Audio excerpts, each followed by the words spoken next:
Good morning, everyone. Welcome to our daily word this morning. It's Wednesday, March 16th. Beautiful sunny day. It's supposed to be really warm today, actually, so I hope you're able to enjoy the day.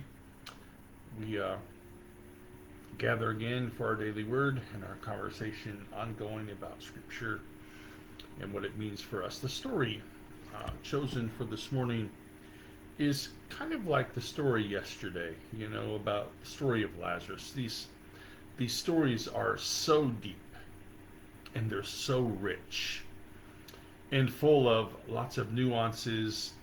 And I think in all of these stories, if we were to read them, just read them on the surface for what they're worth.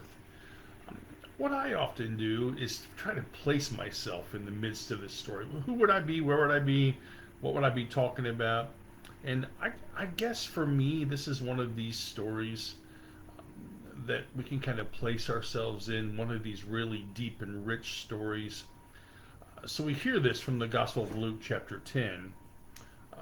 This story of Mary and Martha.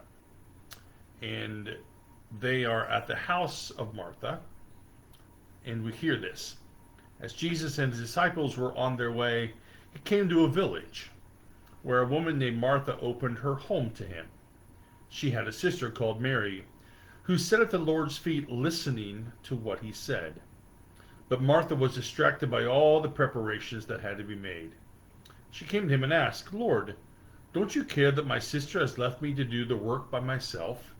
Tell her to help me." "Martha, Martha," the Lord answered, "you are worried and upset about many things, but few things are needed, and indeed only one.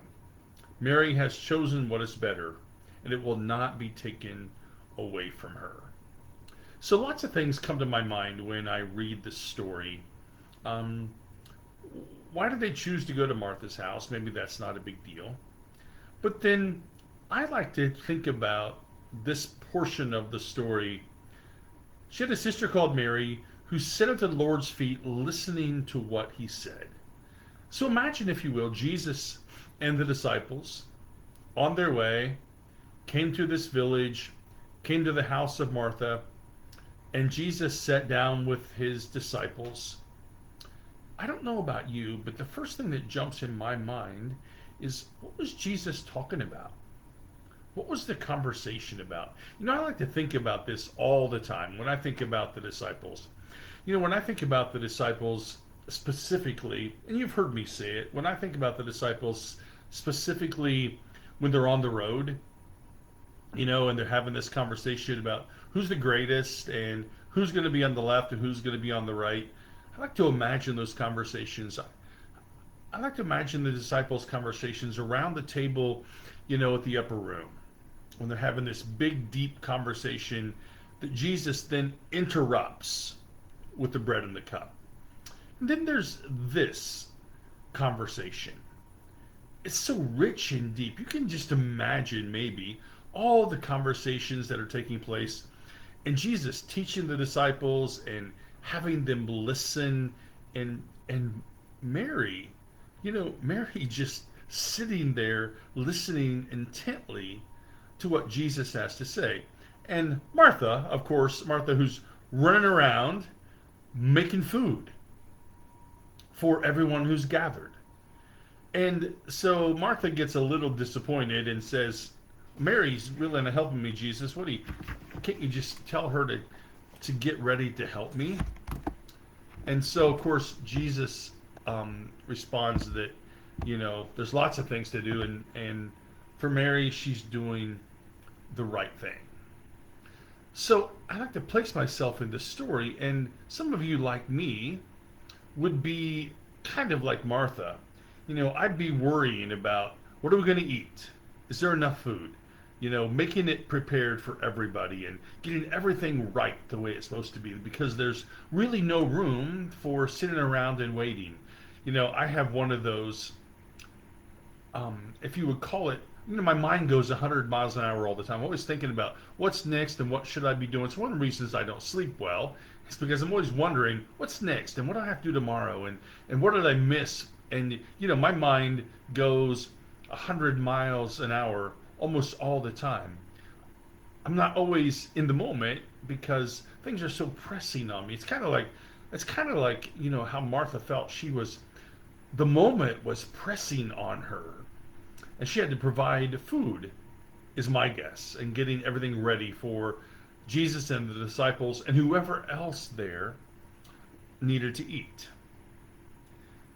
Mary, on the other hand, as Jesus says, Mary has chosen the better, and that will be not be taken away from her.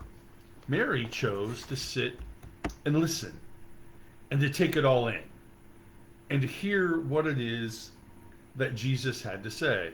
Now, I'm always intrigued, about people like Mary who sat and listened to what Jesus had to say, and then the disciples and Jesus go on their way. What does Mary do with what she learned from Jesus in that conversation?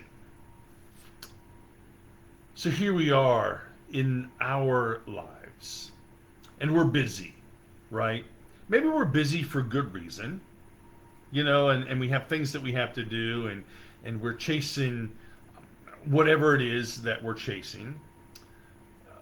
But the story reminds us that the call of Jesus in this story is to be present, is to be here in the presence of God. And that's really the only place that we're required to be.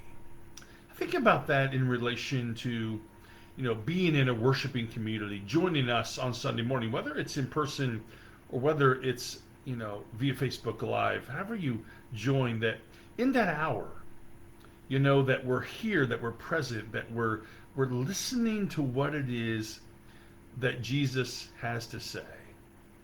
And I think for us, maybe that's really what the story for us is about. Even if we're Martha, who dance around and go 100 miles an hour, or we're Mary, who's willing to sit and listen, I think for us, the story is a reminder, this deep, rich story is a reminder that we are called to be present, here, in the moment. We do it every day for 8 or 10 or 12 minutes, depending on how long that I have to talk. And we've done it. Today is daily word number 498. Friday will be daily word number 500. And we've talked about every subject possible. We've talked about Psalms and these stories. And, we've talked about the pandemic. We've talked about how we're supposed to live with each other. I mean, the topics have gone on, and 500 times I've had something to say. Most people aren't surprised that I've had something to say for 500 times. But there's just this reminder for us in this story that for a day, every day at 10 o'clock, or whenever you watch this, for these few minutes, that we're present with God. That for every day, every Sunday when we gather to worship at 10:15, that we're present in that moment. And we should be present in that moment. I think there's such value to being together and listening to what it is that Jesus has to say. There's always time for scurrying.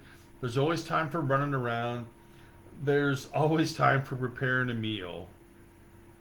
And there's time as well for listening, for sitting down and hearing what it is that Jesus would have to say to us.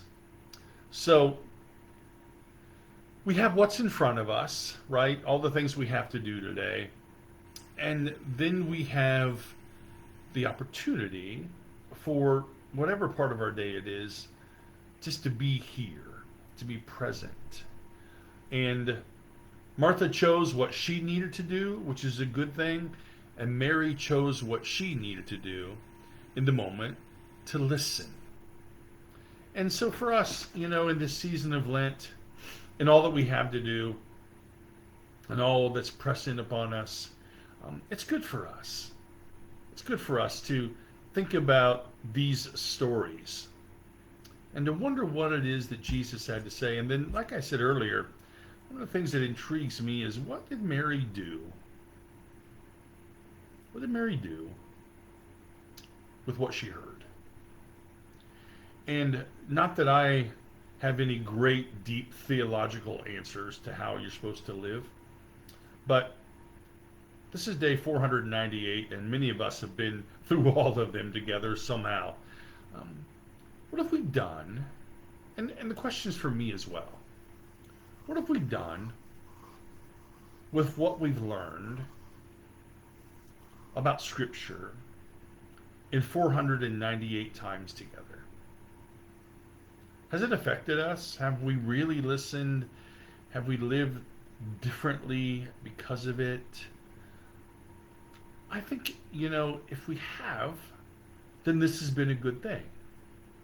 If we haven't, then maybe we need to listen even closer to what it is that God would have us to hear from the Scripture.